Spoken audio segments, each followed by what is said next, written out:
Welcome to Hidden History, an Odyssey Through Time. I'm your host, John Rodriguez, and this is the fourth episode of the podcast, Answering the Calls to Freedom, the Chronicle of Grace D. Banker.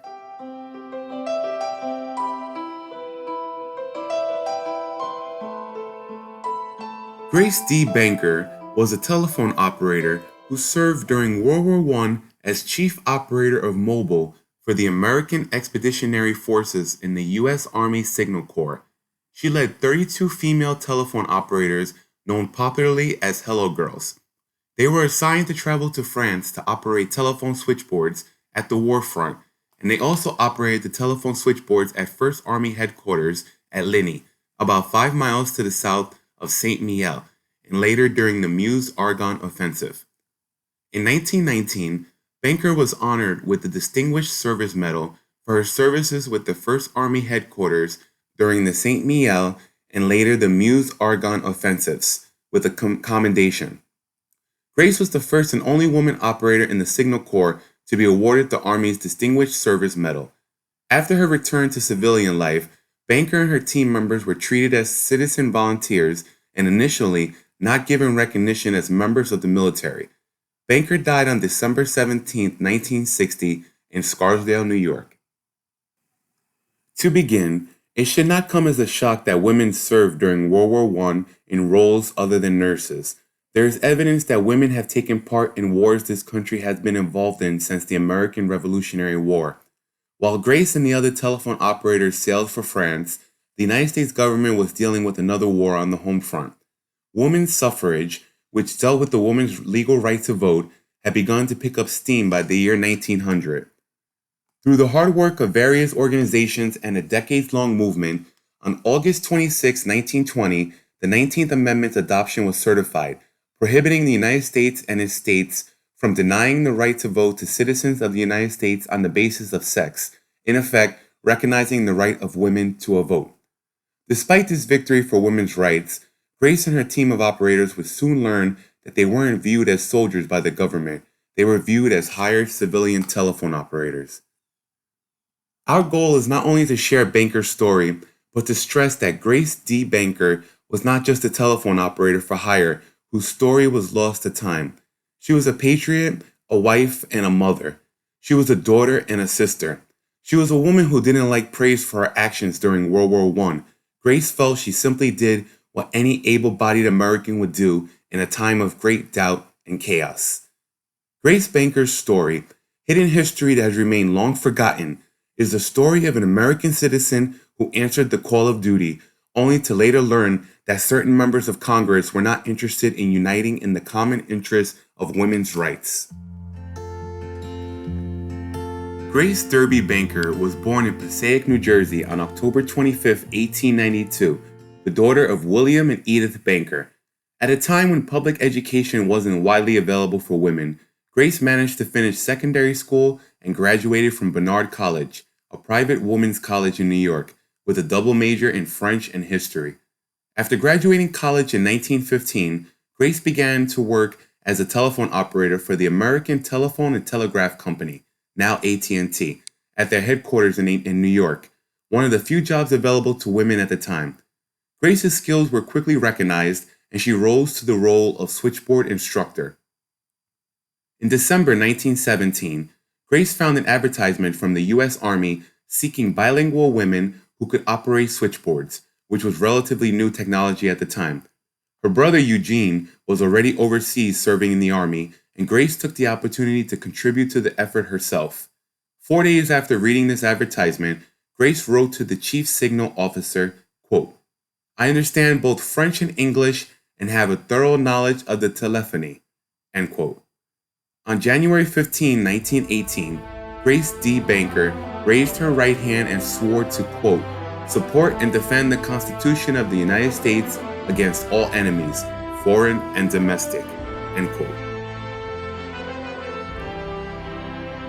Switchboard operators, made up mostly of women, dealt with messages in English and French. Communication between the military commands, supply depots, and even the trenches rested in their hands. As it turns out, male recruits did not work out well as switchboard operators. While it took a man an average of 60 seconds to connect a call, a woman was able to do it in only 10. The difference, even by 50 seconds, could mean triumph or defeat in battle. Although the Corps received upwards of 7,000 applications, only 223 women were selected to be sent overseas as switchboard operators. Grace would be part of the first group of women to be sent to France. The Signal Corps frequently connected 150,000 calls a day. It was a job that was fast-paced and draining. The secret codes they used to disguise critical details about the Army's positions and personnel changed quite often to discourage the enemy. The operators underwent months of training and were then given dog tags and uniforms that, for the sake of modesty, included skirts and bloomers. March 1918. Grace Banker was in a house on River Street in Hoboken. Gathered there with her were 32 female telephone operators, and they were all chosen by the U.S. Army Signal Corps for war duty in France. However, at the moment, all they could do was wait until orders arrived for them to sail overseas. The Signal Corps girls wouldn't have to wait long. On March 7th, it was time to set sail. The sight of the 32 young women in their trim navy blue uniforms and smart overseas caps made Grace very proud. She was also very conscious of the heavy responsibilities placed upon her shoulders. 25-year-old Grace D. Banker had been chosen to be the chief operator of mobile for the American Expeditionary Forces in the U.S. Army Signal Corps. After arriving with her team in England, the group set sail by ferry across the English Channel. However, bad weather in the form of thick fog prevented the ferry from reaching French shores, and it had to be anchored a few miles away to wait for the fog to lift. This location made the vessel an easy target for German bombing, and the team members remained at full readiness to evacuate the vessel at short notice. The women stayed on deck in the open for 48 continuous hours. They also narrowly missed being rammed by a French cruiser. This situation did not discourage Banker or her team members, and as Banker later said, quote, "What good sports girls were in that first unit. They took everything in their stride. They were the pioneers," end quote. Once they were finally in Paris, Banker and the ladies were divided into 3 groups, one to be stationed in Tours with the SOS, one to remain in Paris, and one to go with Banker to the headquarters of the advanced section at Chaumont. The Chaumont office was in stone military barracks that had once been the headquarters of the Russian army in France. Now they were General John J. Pershing's headquarters. The telephone office was in a small room on the first floor. Corporal Farmer had been the chief operator, and with the arrival of Banker and her team, he turned the work over to her. Banker and her team had to speak both French and English, and they also had to understand American doughboy French. For example, Benoît Vaux was the average American soldier's way of asking for the French town of Benoît Vaux. The following is a later account given by Banker of her time at Chaumont. Quote, "Our home in Chaumont was a pleasant stone house on the Rue Brule near the edge of the town. Strange to say, it was more or less modern and boasted one of the few bathtubs in Chaumont.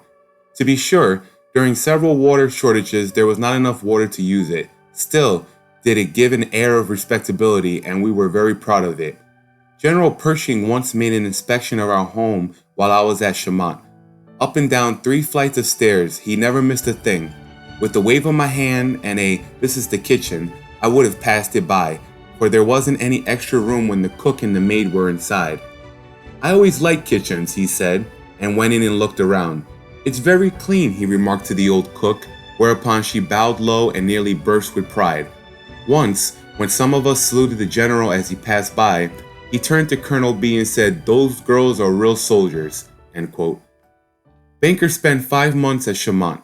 The work settled down to a routine, and then suddenly, on August 25, 1918, she was ordered to proceed to the 1st Army headquarters in the town of Ligny. Banker was being moved to the war front with only 5 operators to assist her: Suzanne Prévost, Esther Fresno, Helen Hill, Bertha Arlaud, and Marie Lange. All night long, the rumble of marching feet, trucks, and artillery rang through the streets of Ligny. Banker and her team were told they were about 5 miles south of St. Mihiel. Whether they believed that or not, they certainly knew they were not far off. Side note, the Battle of St. Mihiel was a major World War I battle fought from the 12th to the 15th of September 1918, involving the American Expeditionary Forces and 110,000 French troops under command of General John J. Pershing of the United States against German positions. 4,500 soldiers were killed in action fighting for the Allied powers. Banker and her team had an office in a house on the main street. Sandbags piled high on the outside gave it a warlike appearance. Within, the office was bare enough, a few switchboards behind which were still piled rolls of wire and kegs of nails. A large packing box also stood there. For days, it served as a combination chair-desk. With only 5 girls, including Banker, to provide 24-hour service, the task was nearly impossible, although at first some of the Signal Battalion boys helped them out at night. As Banker would later say, quote, "Everybody worked hard, yet no one seemed to complain. The excitement carried us along." End quote. During offensive operations at St. Mihiel, though artillery bombing was in force, Banker and her team of operators manned the switchboards. On September 20th, Banker and her team left Linny, traveling light with only suitcases. The 1st Army headquarters were moving to the small village of Suyi. Banker and her operators had to work in old barracks that had survived vicious assaults by the Germans in 1914. As such, it was a heavily damaged structure. The barracks leaked, there was no heat, and the operators had to work under severe weather conditions. They even operated under heavy bombing by German planes, although no members of the team were injured. On top of all that, the barracks were later gutted, making conditions even harsher. Banker had this to say about her time in those barracks, quote, "Roof leaked in the autumn rains. The weather was cold, for winter comes early in the hills about Verdun. By October there was ice on the water pails in the morning. Once I froze my feet badly without even going out of the barracks. I had been working long hours with very little sleep. Before a drive, I seldom had more than 2 or 3 hours of rest." End quote. I know that just hearing about living and working in these conditions are tough, but imagine actually being there in person dealing with that. Grace D. Banker and her team of operators, along with all of the other operators serving during the war, had to deal with situations we today cannot even imagine. These women were heroes and had every right to complain, and yet here is what was on Grace's mind. Quote, "I kept thinking of the boys in the trenches. They were so much worse off. We didn't really suffer. We had plenty of warm food. We were happy in our work, and we had fine officers to work for. The Signal Corps officers at the 1st Army were very thoughtful. They watched over us carefully." End quote. In November, Banker received new travel orders. She was to go forward with a tiny group of girls to Dun-sur-Meuse, where the next headquarters would be. One of the original 5 women that traveled with Banker to Linny would be left in charge of the new girls, who had arrived to take over the work. However, 3 days later, the armistice was signed and the orders were revoked. On November 11, 1918, after more than 4 years of horrific fighting and the loss of millions of lives, the guns on the Western Front fell silent. Although fighting continued elsewhere, the armistice, or formal agreement, between the last remaining opponent, Germany, and the Allies, was the first step to ending World War I. The global reaction was one of mixed emotions: relief, celebration, disbelief, and a profound sense of loss. The Treaty of Versailles, the peace treaty that ended the state of war between Germany and the Allied powers, was officially signed on June 28, 1919. The night before the actual signing of the armistice, Banker was on duty in the office. Suddenly the door opened and, half skipping in a sort of lockstep formation, in came all of the French soldiers from their office beyond. In response to her expressed amazement, one of the French soldiers made an exclamation in French and then repeated himself in English. Quote, "I could jump up and hit the ceiling." End quote. Banker's work with the 1st Army was at an end, but first the girls were granted a leave, and after months of work, when for days on end they were on duty anywhere from 12 to 20 hours a day, a leave probably sounded very attractive to Banker.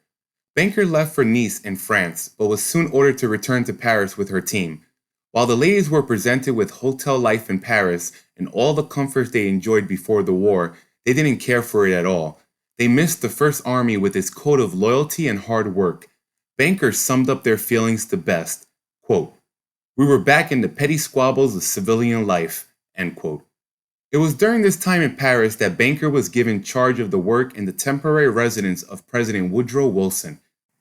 She did not find the work at the president's house particularly exciting, so when a choice came to stay or go to the Army of Occupation in Koblenz, Germany, Banker left Paris and went to the Rhine.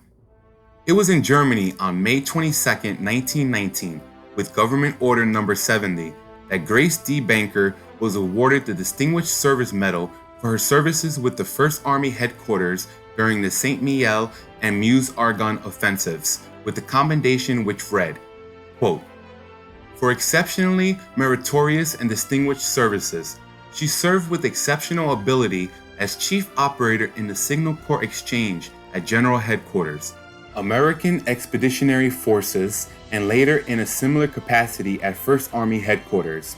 By untiring devotion to her exacting duties under trying conditions, she did much to assure the success of the telephone service during the operations of the 1st Army against the St. Mihiel salient and the operations to the north of Verdun." End quote. Grace had this to say about receiving the medal, quote, "Whatever glory may go with that medal, I have always felt belongs in large measure to the very small but very loyal and devoted group of 1st Army girls, Suzanne Prevost, Mrs. Bertha Hunt, Adele Hoppick, Esther Fresno, Helen Hill, and Marie Lange." End quote. In early September 1919, Banker sailed for home. She had enlisted for the, quote, "duration of the war," end quote. For her, that had meant 20 months in the service. Grace D. Banker and the other telephone operators arrived home in the United States to learn that even though they had proudly worn Army uniforms, operated under Army command and regulations, and been informed of highly sensitive military information, the government considered them neither soldiers nor veterans. According to the United States government, these women had been civilian, quote, "contract employees," end quote, even though they had never signed nor been offered contracts of employment. They were not, the Army told them, eligible for veterans benefits or recognitions. They also did not receive formal discharges or even certificates of service. Sadly, this was not the first time that a soldier was denied recognition. Previously on Hidden History, we did an episode about a woman named Deborah Sampson who disguised herself as a man and served bravely during the American Revolutionary War. Upon the completion of the war, Deborah would fight for years for recognition and back payment she was owed due to her service. It was 11 years after Deborah was dead and gone that the United States government awarded her family the equivalent of a full pension. Most would agree when I say that the United States of America is the greatest country in the world, but we have our flaws, as all nations do. Some stain the pages of history heavily, such as the terrible issue of slavery, while others are lost in the sands of time. We as a society must study these flaws and hope to never repeat them again. Unfortunately, at the time when Grace and the other telephone operators arrived home, it seemed the United States government had not learned from past errors. Major Roy H. Coles, Signal Corps, wrote on May 17, 1921 to several state veterans bonus boards, quote, "I was, during the final few weeks as Chief Signal Officer on General Pershing's staff, in the very best position to know of the sacrifices and devotion to duty shown by these heroic young ladies, who gave up everything, placed themselves subject to the strictest kind of military discipline, braved the perils of the submarine-infested seas, and shared the hardships and privations which come to any army in a theater of operation, shoulder to shoulder with officers, enlisted men, and nurses, without murmur and without complaint. Their orders, with which they had no option but to comply, sent them in their soldiers' uniforms to all parts of the theater of operations of our army, and the hardships, privations, and dangers which they were called upon to endure were of as common occurrence as those in the case of the average officer and soldier, and I bespeak for these 350 young ladies, and for each of them, every consideration which individuals, bodies, states, or the nation may see fit to give to any part of our armed forces during the recent war." General Pershing and Brigadier General Russell, the chief signal officer of the American EF during all the period of the war, have already lavishly praised the loyalty, devotion to duty, and spirit of self-sacrifice with which the 350 members of these female telephone operating units were imbued, and I am certain that they would feel as keenly as I do in any intimation that these ladies were other than a part of the American Expeditionary Forces in the fullest sense of the words and of the phrase." End quote.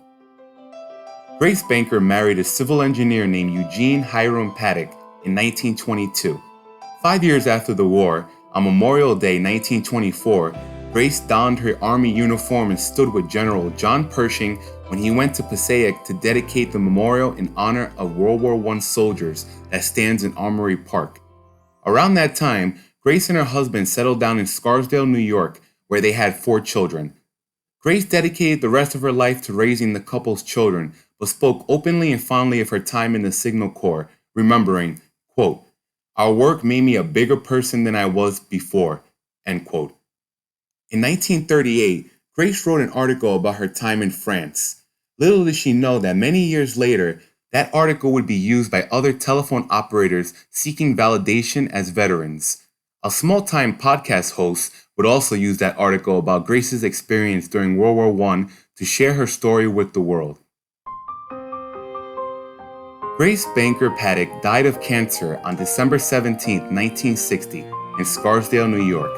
She was buried with her husband in Greenwood Cemetery, Brooklyn. She was 68 years old at the time of her death.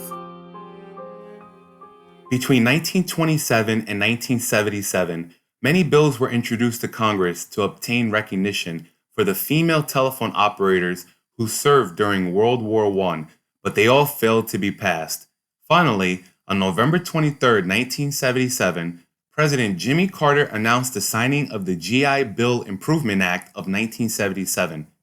Hidden within this new bill was the due recognition that Grace D. Banker and her team wanted all along, as well as, quote, "veterans' benefits to these fine women," end quote. Although it took 60 years, at long last these fine patriots were recognized as veterans of this country and treated as such. For those very few telephone operators that were still alive, November 1977 was a major victory. It's just a damn shame that Grace didn't live to see the day. Thank you for listening, and I hope you enjoyed this episode.